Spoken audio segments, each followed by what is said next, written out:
스티브 잡스는 암 투병 끝에 세상을 떠났지만 그는 생전에 이런 말을 남겼습니다. 내가 곧 죽을 거라고 생각하면 내 삶에서 정말 중요한 것들만 남게 된다. 그는 죽음을 의식했기에 하루하루를 더 가치 있게 살려고 노력했고 그것이 혁신적인 제품과 철학을 남긴 원동력이 되었습니다. 현대 사회에서 우리는 죽음을 병원의 차가운 침대 위로 숨겼습니다. 과거 인류의 역사에서 죽음은 언제나 일상의 한 부분이었지만 지금은 마치 실패한 것처럼 숨겨야 할 것처럼 여겨지고 있습니다. 오히려 이런 태도가 우리의 삶을 더 불안하게 만듭니다. 죽음을 부정하면 할수록 그것은 더 큰 두려움이 되어 우리를 짓누릅니다. 죽음은 우리에게 무엇일까요? 장자는 이렇게 이야기했습니다. 때마침 선생이 태어난 것은 때를 만났기 때문이고 때마침 선생이 죽은 것은 순리를 따랐기 때문이다. 인간은 생로병사에서 벗어나지 못합니다. 태어나서 늙어가고 병들어서 마침내 마지막에 도달하는 것은 결국 죽음입니다. 어떤 인간도 죽음을 거스르지 못합니다.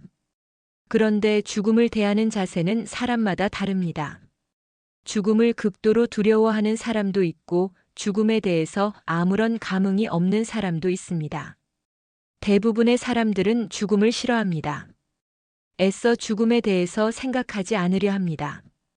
죽지 않기 위해서, 오래 살기 위해서 온갖 좋은 것을 행하고 몸에 좋은 것을 챙겨 먹습니다.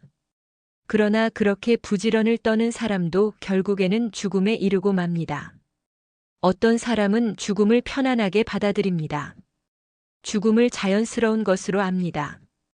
모든 인간이 죽기에 죽음이 두렵지 않습니다.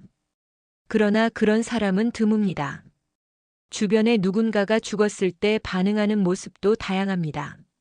슬피 울며 몇 년 동안이나 지인의 죽음을 기리는 사람이 있는 반면 잠시 애도하기는 하지만 이내 자신의 삶을 살아가는 사람도 있습니다. 과연 어떤 것이 현명한 것일까요? 정답은 없습니다. 노자가 죽자 노자의 친구인 진일이 조문하러 갔습니다. 그곳에서는 많은 사람들이 과장되게 곡을 했는데 친구인 진일은 매우 간단히 조문을 하고 나왔습니다. 그것을 지켜본 제자가 진일에게 그 이유를 묻자 진일이 제자에게 이렇게 대답했습니다. 때마침 선생이 태어난 것은 때를 만났기 때문이고 때마침 선생이 죽은 것은 순리를 따랐기 때문이다. 인간은 태어나면 반드시 죽습니다. 그런데 누군가 죽었다고 울고불고 애통해합니다. 그러나 그렇게 곡을 하는 사람도 결국에는 시간이 흘러 죽음에 다다르고 맙니다. 타인이 죽는 것과 내가 죽는 것은 다르지 않습니다. 죽음은 태어난 사람이라면 반드시 겪어야만 하는 일입니다. 그것은 두렵거나 겪으면 좋지 않은 일이 아닙니다. 소크라테스는 독배를 마시고 사형당하는 순간까지도 태어냈습니다. 제자들이 눈물을 흘리며 슬퍼하자 그는 이렇게 말했습니다. 내가 죽는 것이 슬프다고? 내가 죽고 나면 너희는 나를 다시 만날 수 없을까? 내가 진정한 철학을 했다면 나는 육체를 떠나도 존재할 것이다. 소크라테스에게 죽음은 끝이 아니라 육체를 떠나 더 높은 세계로 가는 과정이었습니다. 그렇기에 그는 두려움 없이 죽음을 받아들였고 마지막 순간까지 철학적 대화를 나누었습니다. 죽음을 받아들이는 태도는 우리가 평소에 어떻게 살아왔느냐에 따라 달라지는 것입니다. 끝이 있기에 더욱 충실히 살아가야 하는 것입니다. 현대의 호스피스 의사들은 임종을 앞둔 환자들이 가장 후회하는 것들에 대해 이야기합니다. 더 열심히 일하지 않은 것이나 더 많은 돈을 벌지 못한 것을 후회하는 사람은 거의 없었습니다. 대신 이런 것들을 후회했습니다. 가족과 더 많은 시간을 보내지 못한 것, 내가 진정으로 하고 싶었던 일을 하지 못한 것, 나다운 삶을 살지 못한 것. 이처럼 죽음은 우리에게 삶의 진정한 의미를 되돌아보게 합니다. 장자에는 죽음에 대한 이야기가 여러 곳에 나옵니다. 노자의 죽음도 나오고 장자의 죽음도 나오며 장자 부인의 죽음도 나옵니다. 또 장자가 해골과 대화하는 장면도 나옵니다. 장자의 부인이 죽었습니다. 장자는 잠시 슬프기는 했지만 이내 항아리를 두드리며 노래를 불었습니다. 옆에서 이를 지켜본 친구 혜자가 장자에게 따지듯이 물었습니다. 어떻게 부인이 죽었는데 항아리를 두드리며 노래를 부를 수 있느냐고 말입니다. 그러자 장자가 이렇게 대답했다. 죽는 것은 봄, 여름, 가을, 겨울, 사계절이 순환하는 것과 같다네. 탄생은 본래 없던 생명이 태어나는 것이고, 죽음은 그 탄생했던 사람이 다시 본래의 자리로 돌아가는 것입니다. 죽음이란 천지라는 거대한 방에 누워 마치 잠을 자려는 것과 같습니다. 그런데 소리를 지르며 곁에서 운다면 이는 옳지 않은 일이라고 장자는 말합니다. 그리스의 철학자 에피쿠로스는 죽음에 대해서 이렇게 말했습니다. 죽음은 우리에게 아무것도 아니다.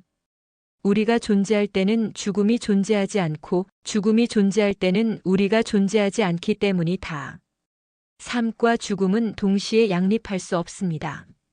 삶이 있으면 죽음은 없고 죽음이 있으면 삶은 없습니다. 죽음이 두려운 이유는 삶에 대한 집착 때문입니다. 변화를 싫어하기 때문입니다. 집착은 인생을 커다란 고통으로 몰고 갑니다. 이 세상에 변화하지 않는 것은 없습니다. 삶에 대한 집착, 죽음으로 전이하는 변화의 거부가 바로 그 고통의 핵심입니다. 그러니 삶에 집착하지 않는다면, 죽음의 변화를 기꺼이 받아들인다면 죽음이 두려울 이유는 없습니다. 죽음이 두렵지 않기 위해서는 살아있을 때 삶에 충실해야 합니다. 그래야 죽음이 다가왔을 때 삶에 대한 집착이 생기지 않습니다. 나의 삶이 부족하다고 느끼고 더 충실한 삶을 살았어야 한다는 후회가 삶에 대한 집착을 가져옵니다. 뭔가 이루지 못한 것에 대한 미련이 남아 죽음을 거부하고 싶어지는 것입니다. 봄이 오는 것은 겨울이 가기 때문이고, 여름이 오는 것은 봄이 가기 때문이고, 가을이 오는 것은 여름이 가기 때문이고, 겨울이 오는 것은 결국 가을이 가기 때문입니다. 우리의 죽음은 그대로 끝이 아닙니다. 새로운 것은 집착하는 것을 놓아야 시작됩니다. 계절의 순환과 같은 것입니다. 그것이 순리를 따르는 것입니다. 한 선불교 스님이 죽음을 앞두고 제자들을 불러 모았습니다. 제자들은 스님의 죽음을 두려워하며 물었습니다. 스님께서 떠나시면 저희는 어떻게 해야 하나요? 그러자 스님은 조용히 미소를 지으며 대답했습니다. 나는 어디로도 가지 않는다. 나는 항상 여기 있을 것이다. 그리고 평온하게 눈을 감았습니다. 스님의 말처럼 그의 가르침과 삶은 남아 있었고 제자들의 마음속에서도 영원히 살아 있었습니다. 죽음은 곧 삶을 충실히 사는 것입니다. 삶이 있기에 죽음이 있고 죽음이 있기에 삶은 더욱 소중해집니다. 죽음을 외면하는 것이 아니라 자연스러운 흐름으로 받아들일 때 우리는 비로소 삶을 더욱 의미 있게 살 수 있습니다. 인도의 고대 현자들은 이렇게 말했습니다. 죽음을 이해하는 자가 삶을 이해한다. 우리는 죽음을 두려워하거나 부정할 것이 아니라 그것을 통해 더 의미 있는 삶을 살아가는 지혜를 배워야 합니다. 매 순간이 소중하다는 것을, 모든 만남이 마지막일 수 있다는 것을, 그래서 더욱 사랑하고 더욱 충실히 살아가야 한다는 것을 죽음은 우리에게 가르쳐 줍니다. 오늘 영상이 도움이 되셨다면 좋아요와 구독 부탁드립니다. 여러분의 이야기도 댓글에 남겨주세요. 당신이 행복하길 바라는 삶의 그릇이었습니다.